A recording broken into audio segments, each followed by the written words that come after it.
What's up, guys? It has been with 2020 election predictions, and today I'm going to look at this Fox News article explaining why are the 10 reasons why Trump could win in 2020. I think everyone like in 2016 is expecting Biden to win, and honestly for good reason. I think that Biden's going to win, but I don't think that we should count Trump's chances out, and I kind of want to look at exactly why. Maybe play a devil's advocate here, and kind of talk about what are some maybe hidden strengths that the Trump campaign has. Right now, we are looking at what the 538 forecast is projudging right now. I took kind of all the estates on the snake right here, and I put them onto a map, and then I color coded it into what the different degrees are right now. So right now, very narrowly, the 538 forecast is Iowa, Ohio, and Georgia all going for Trump. But states like Arizona, Florida, and North Carolina going for Joe Biden. So then I want to show you how my map differs. So I have Iowa and Ohio kind of more red, and then I have North Carolina, Georgia, and Florida all going to the incumbent President Trump. Biden wins in both scenarios, but obviously it is a lot closer in this one. And kind of my thing, I just don't think that 538 is accounting for all the things that I will show you in my video today. So let's start out with reason number one. So the Pennsylvania voter registration. This is something that a lot of models are not including. They only kind of look at the poll numbers and maybe some past voting history. But this is one thing that not a lot of people are tracking at all. So we can see that in 2016, President Trump won Pennsylvania by 44,000 votes. But the Democrats had an over 900,000 voter registration difference, and now it's down to 700,000. So I think that's definitely means something. I think part of the reason for this is that the GOP kind of grassroots, they are knocking on doors. I've seen that they've knocked on millions of doors since the pandemic hit. This is one thing that the Democrats aren't doing. Whether this will matter that much, we will see. Because I mean, you can hear stories on both sides, kind of explaining why they might be in a better position than they were in 2016. Looking at the polls and stuff, it appears that Trump is in a worse place than he was in 2016. But hearing these stories, I mean, I've heard some people saying that there's more Trump signs than there are Biden signs, but I've also heard it vice versa. This is something that cannot be denied as the voter registration right here. So no one can logically say that improves the Democrats' chances to win Pennsylvania in 2020. One thing that I will say as a caveat, Biden's poll numbers right now in the Rust Belt are better than Hillary Clinton, so no one can say that unequivocally helps the Republicans' chance. So the voter registration data might be saying one thing, the polling data is saying kind of the other thing, I would say. In Florida, this state is very, very close in terms of the polling, and this is one state where it does seem like that the Republicans really have improved on their 2016 numbers. And I mean, even so, in 2008 when Barack Obama won, it was 700,000. Now it's 327,000 in 2016, and now it is 134,000. So I mean, this is pretty crazy stuff. One thing as a caveat to the voter registration data again is that this doesn't necessarily mean that all these Republican voters are going to vote for Trump. There are a lot of kind of people in the suburbs who maybe were huge Mitt Romney fans who might not be as inclined to vote for Trump. And like same thing in talking about Pennsylvania, the Democrats did have a 900,000 voter registration lead in Pennsylvania in 2016, but President Trump won, which means that a lot of these Democrats did vote for Republicans. So not all these newly registered Republicans are necessarily going to vote for Trump, but I mean, part of me thinks that if they're now registering to be Republican voters, and they are probably going to vote for Trump because people have said this is Trump's party.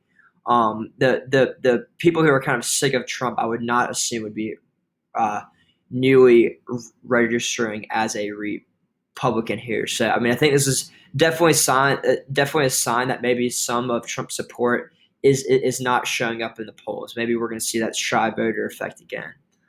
Um, Next up is the Latinos for Trump. This is one group where actually Trump has consistently been improving on his 2016 margin. Part of the reason I think for this is that I mean Trump has done well with the economy, but before the coronavirus hit, and I mean this is something that all demographic groups should care about.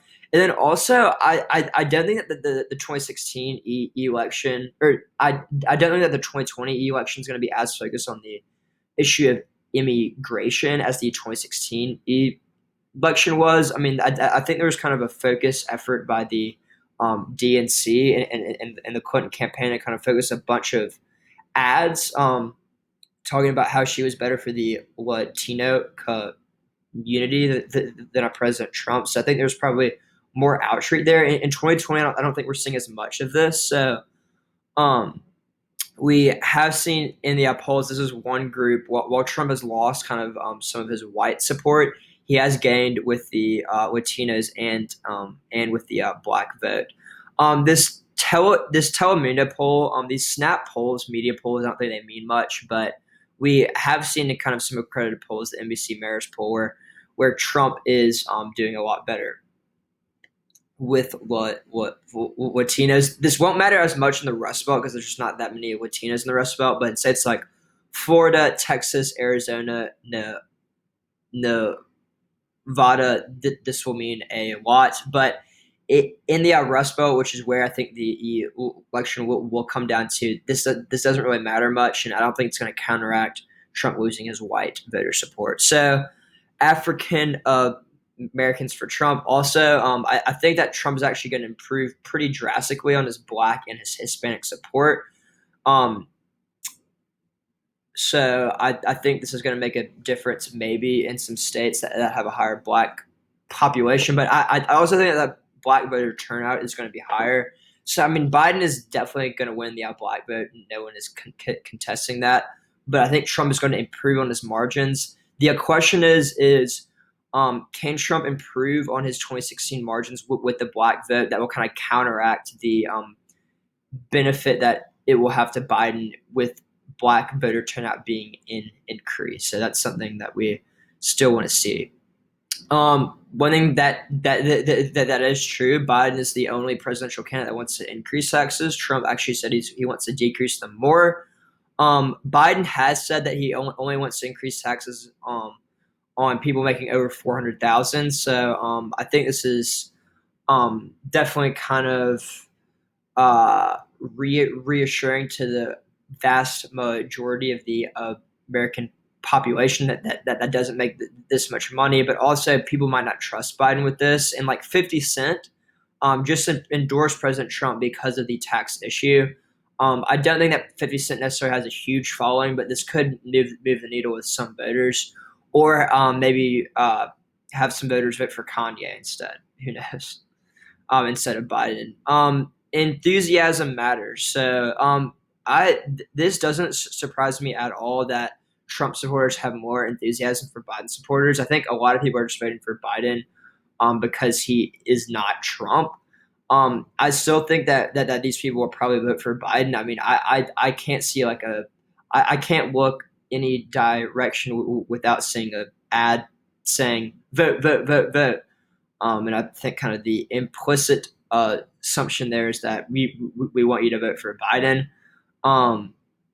But also, I mean, people might not buy into this.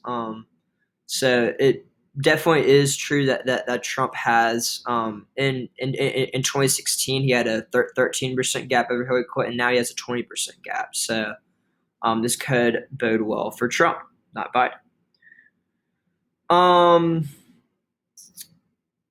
So the early voting returns in Michigan, Wisconsin, and Ohio show that actually the Republicans are kind of doing better with early voting. In some other states, it's the opposite. But Michigan, Wisconsin are definitely going to be states that are going to matter. I don't think that Ohio is going to matter as much. I think it's going to be pretty surely in the Trump column, and if it's not, then that's not going to be good. But the demographics of these three states are very similar, and Trump has to do well like he did in 2016 for him to win. This was something that was very, very surprising to me. Number 8, American voters are more satisfied in 2020 than they were in 2016. I don't know when this question was asked, but I would think with the coronavirus, I know under personal experience, I'm probably not thriving as much under quarantine as I would assume in 2016. But I would say right before the coronavirus hit, I would say most Americans would say that they were better off 4 years ago.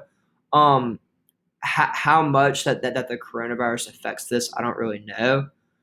Um, but this is something that Reagan campaigned on in 1984 when he was running for reelection. He won in a landslide. So I don't think Trump's going to win in a landslide, but this could definitely bode well for him. Party identification.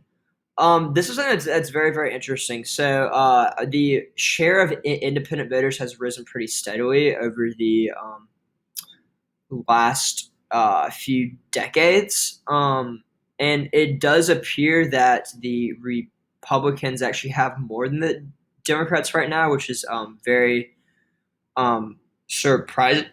Surprising because in the past this has been flipped.